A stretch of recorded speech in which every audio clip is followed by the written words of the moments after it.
Hello all, welcome to my channel worth to watch. சும்மா ஒரு பேச்சுக்கு கற்பனை பண்ணி பாருங்க. கண்ணுக்கு எட்டுன தூர வர எங்க பார்த்தாலும் பனிமலை. அந்த குளிரை சமாளிக்கிறதுக்கான துணி எதுவுமே உங்ககிட்ட கிடையாது. குடிக்க தண்ணி, சாப்பாடு எதுவும் இல்ல. அந்த இடத்துல நீங்க தொலைஞ்சு போயிட்டுறீங்க. தொலைஞ்சு போன உங்களை யாரும் தேடவும் இல்ல. நீங்க செத்துட்டீங்கன்னு இந்த உலகமே முடிவு பண்ணி கைவிட்டுருச்சுன்னா நீங்க என்ன பண்ணுவீங்க? கேட்கும் போதே நமக்கெல்லாம் மனசுக்குள்ள ஒரு பயம் வரும்ல. ஆனா இங்க அதை உண்மையாவே அனுபவிச்சவங்களோட கதையை பத்தி தான் இந்த படத்துல பார்க்க போறோம். சொசைட்டி ஆஃப் தி ஸ்னோ அப்படிங்கிற ஒரு அட்வென்ச்சர் த்ரில்லர் படத்தை பத்தி தான் நாம இந்த வீடியோல பார்க்க போறோம். ஒரு விளையாட்டு வீரர்கள் குழு நாம கற்பனை கூட பண்ணி பார்க்க முடியாத அளவுக்கு நிறைய கொடுமைகளை அனுபவிச்ச உண்மையான சம்பவத்தை அடிப்படையா வச்சு எடுக்கப்பட்டதுதான் இந்த படம். 1972ல ரக்பி டீம் பிளேயர்ஸ் எல்லாம் ஒரு பிளைட்ல போறப்ப அது பனிப்பாறையில மோதி 2 துண்டா உடைஞ்சு சிதறுது. இதுல இருந்த பாதி பேர் அப்பவே இறந்து போயிடுறாங்க. மீதி இருக்கிற எல்லாரும் எப்படி சர்வைவ் ஆனாங்க, அதுக்காக அவங்க என்னெல்லாம் முயற்சி பண்ணாங்க அப்படிங்கிறது தான் இந்த படத்தோட கதை. பொதுவா சர்வைவல் படம்னாலே அதுல துரோகம் அப்படிங்கிற ஒரு கான்செப்ட் இருக்கும். ஆனா இந்த படத்துல அங்க இருந்து தப்பிச்சு எப்படியாவது வீட்டுக்கு போயிடணும் அப்படிங்கிற ஒற்றுமை எல்லாத்தையுமே இருந்துட்டு இருக்கும். டெக்னிக்கலா இந்த படம் பயங்கர ஸ்ட்ராங்னு சொல்லலாம். சினிமாட்டோகிராஃபி எல்லாம் அருமையா இருக்கும். பிளைட் கிராஷ் ஆகுற சீன்லாம் அட்டகாசமா காட்சிப்படுத்தியிருப்பாங்க. படத்துல நிறைய பேர் புதுமுகங்கள் தான். ஆனா அவங்களோட நடிப்பை பார்த்தா அப்படி தெரியாது. முகத்துல இருக்கிற ஒரு ஏக்கம், வேதனையோட கலந்த சிரிப்புன்னு அவ்வளோ தத்ரூபமா நடிச்சிருப்பாங்க. கதை ரொம்ப அதிரடியா வேகமா போகும்னு நினைச்சிட்டுலாம் பார்க்க வேணாம். இது ஒரு உண்மையான சம்பவம் அப்படிங்கிறத மறந்துட வேணாம். நமக்கு போர் அடிக்காத மாதிரி அவங்க அனுபவிச்ச வழியை நமக்குள்ள கடத்திட்டே அழகா கொண்டு போயிருப்பாங்க. இப்ப படத்தோட முழு கதையை பத்தி பார்க்கலாம் வாங்க. 1972 அக்டோபர் 13 அன்னைக்கு உருகுவே நாட்டை சேர்ந்த ரக்பி கால்பந்து டீம் சிலி நாட்டில் நடக்கிற போட்டியில கலந்துக்கிறதுக்காக விமானம் மூலமா பயணம் பண்றாங்க. விமானத்துல இருந்த 45 பேரும் சந்தோஷமா ஒருத்தர் கிண்டல் பண்ணிட்டு நல்லா ஜாலியா போயிட்டு இருக்காங்க. திடீர்னு விமானம் குலுங்குறதால ஒரு சிலர் பயப்படுறாங்க. அப்ப அங்க இருந்த இன்னொருத்தர் நிறைய பனிமலைகளை கடந்து போறதால இந்த மாதிரி குலுங்குறது சகஜம்தான், எப்படி பார்த்தாலும் நாம இன்னும் 10 நிமிஷத்துல ஏர்போர்ட்டை ரீச் பண்ணிடுவோம் அப்படின்னு தைரியம் கொடுக்குறாரு. அவர் சொல்லிட்டு இருக்கும் போதே விமானம் ரொம்ப குலுங்க ஆரம்பிக்குது. உடனே எல்லாரையும் சீட் பெல்ட் போட சொல்லி கேப்டன் அறிவிக்கிறாரு.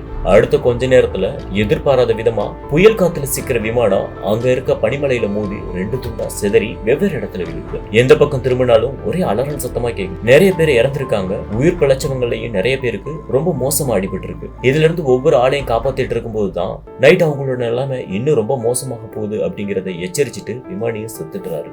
அதே மாதிரி நைட் ஆரம்பிச்ச உடனே அங்க நிலைமையும் ரொம்ப மோசமாகுது. அதிகமான குளிர தாங்க முடியாம எல்லாரும் கதறிட்டு இருக்காங்க. அதுல இருந்து தப்பிக்க ஒருத்தர் இறுக்கமா கட்டி பிடிச்சிட்டு படுத்திருக்காங்க.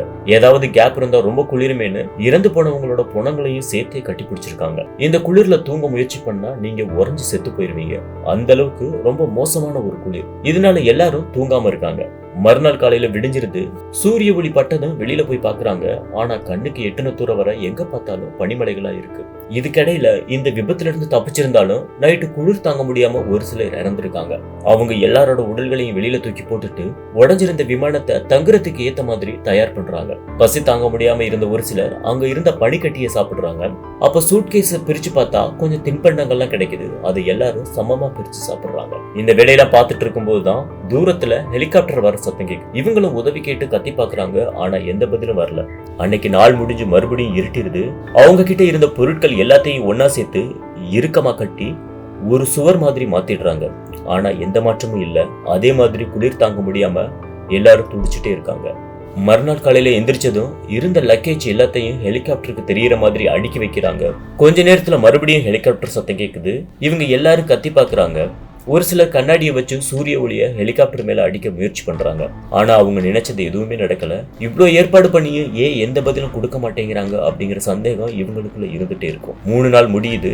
இப்படியே உதவிக்காக காத்திருந்தா ஒன்னும் நடக்க போறது இல்ல. விமானத்துல இருந்து துண்டான வால் பகுதியில பேட்டரிஸ் இருக்குது. அதை வச்சு வேணும்னா நாம வெளியில இருக்கிறவங்களை தொடர்பு கொள்ளலாம் அப்படின்னு ஒருத்தன் ஐடியா கொடுக்குறான். சரின்னு இங்க இருந்து 4 பேரு விமானத்தோட வால் பகுதியை தேடி கிளம்புறாங்க. ரொம்ப தூரம் போனதுக்கு அப்புறம் யதார்த்தமா பின்னாடி திரும்பி பார்த்தா அப்பதான் தெரியுது மேல இருந்து பார்த்தா கீழே ஒரு விமானம் விழுந்திருக்கிறதுக்கான அடையாளமே தெரியல.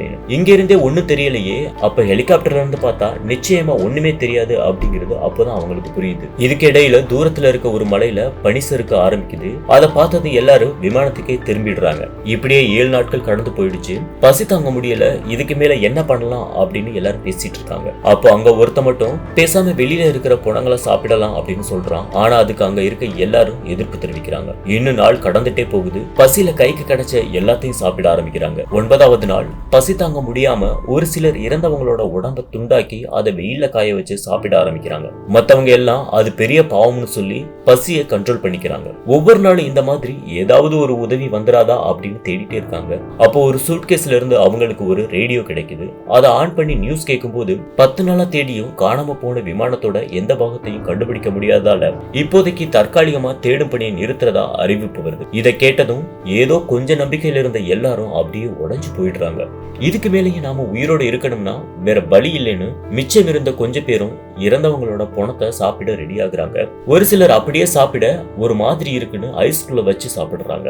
அடுத்த நாள் அந்த கூட்டத்தில் இருந்த 3 பேர் மட்டும் அங்க இருந்து வாழ்பகுதியை தேடி கிளம்புறாங்க. போற வழி ஃபுல்லா அங்கங்க இறந்தவங்களோட பணமா கிடக்கு. நேரம் ஆகிட்டதால திரும்பிடலாமான்னு ஒருத்தன் கேக்குறான். ஆனா இங்கேயே ஏதாவது ஒரு இடத்துல தங்கிட்டு தேட ஆரம்பிக்கலாம்னு இன்னொருத்தன் சொல்றான். அதே மாதிரி அன்னைக்கு நைட்டு ஒரு மலை ஓரத்துல 3 பேரும் இறுக்கமா கட்டி அணைச்சபடி கஷ்டமான அந்த நைட்டை கடந்துடுறாங்க.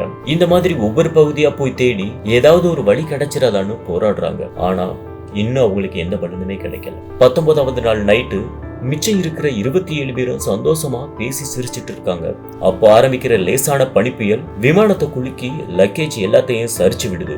அதுல இருந்து அவங்க சுதாரிக்கிறதுக்குள்ள அடுத்த நொடியே அவங்க இருந்த இடம் ஃபுல்லா பனி நிறைஞ்சு எல்லாரும் மூழ்கிடுறாங்க. பெரிய போராட்டத்துக்கு அப்புறம் மூழ்கி இருந்த ஒவ்வொரு ஆளையும் காப்பாத்துறாங்க. ஆனா அதுக்குள்ள ஒரு சிலர் உள்ளேயே மூச்சு முட்டி செத்துடுறாங்க. சரி, எல்லாம் முடிஞ்சுன்னு நிம்மதி பெருமூச்சு விட்டா வெளியில இருந்து ஒரு மாதிரியான சத்தம் வருது.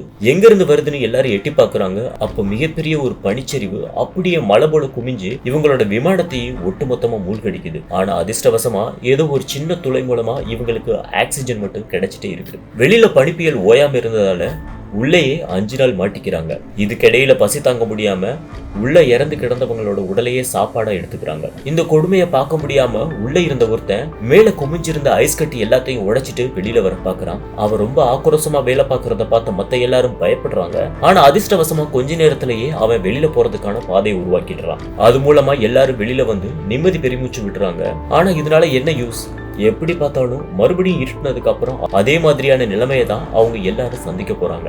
இறந்தவங்களோட எண்ணிக்கையும் கொஞ்சம் கொஞ்சமா கூட்டிட்டே போகுது. இன்னும் நிறைய பேரு 3 நாளைக்கு மேல தாக்கம் பிடிக்க முடியாதுன்னு புரிஞ்சுக்கிறாங்க. 36வது நாள் ஆகுது. 4 பேர் விமானத்தோட வாழ்பகுதியை தேடு மறுபடியும் நடைபயணமா கிளம்புறாங்க. பாதி வழியிலேயே ஒருத்தனுக்கு உடம்பு சரியில்லாம போயிடுது. அதனால அவன் மீண்டும் பழைய இடத்துக்கு திரும்பிடுறான். மத்த 3 பேரும் எப்படியோ வாழ்பகுதியை கண்டுபிடிச்சிடுறாங்க. அதுல இன்னும் பவர் இருக்கதை தெரிஞ்சுக்கிட்டு திரும்ப பழைய இடத்துக்கே வந்து ரேடியோவை எடுத்துட்டு போறாங்க. இதை வச்சு கண்ட்ரோல் ரூமை தொடர்பு கொள்ள முயற்சிக்கிறாங்க. ஆனா அது கனெக்ட் ஆகல. இதனால ரொம்பவும் அதிருப்தி ஆகிட்டுறாங்க. ரொம்ப மனசு நொந்து போய் பழைய இடத்துக்கே திரும்பி வந்துடுறாங்க. இந்த முறை கதையில முக்கியமாக இருந்த ஒருத்தன் உடம்பு சரியில்லாம செத்து போயிடுறான். 60 நாள் கடந்து போயிருச்சு. அவங்க கிட்ட இருந்த உணவும் காலி ஆயிடுச்சு. இறந்து போனவங்க எல்லோரோட எலும்பு கூடு மட்டும்தான் அங்க கிடக்கு. கடைசியா இருந்த கொஞ்சம் உணவை பார்சல் பண்ணிட்டு 3 பேர் மட்டும் இந்த மலையை கடந்து போனா ஏதாவது உதவி கிடைக்கலாம் அப்படின்னு கிளம்புறாங்க. அதே மாதிரி மலையை கடந்து உச்சிக்கு போய் பார்த்தா தான் தெரியுது அங்க கண்ணுக்கு எட்டுன தூர வர இன்னும் நிறைய மலைகள் தான் இருக்கு. இது எல்லாத்தையும் கடந்து போனா 10 நாள் ஆகும். ஆனா அவங்க கிட்ட உணவு கம்மியா தான் இருக்கு. இதனால 3ஆவதா இருந்தவன்ட்ட இருந்த உணவை வாங்கிக்கிட்டு அவனை திரும்பி விமானத்துக்கே அனுப்பி விடுறாங்க. மத்த 2 பேரும் மேற்கு பக்கமா வறண்ட மலைகளா தென்படுறதால அதை நோக்கி பயணத்தை தொடர்றாங்க.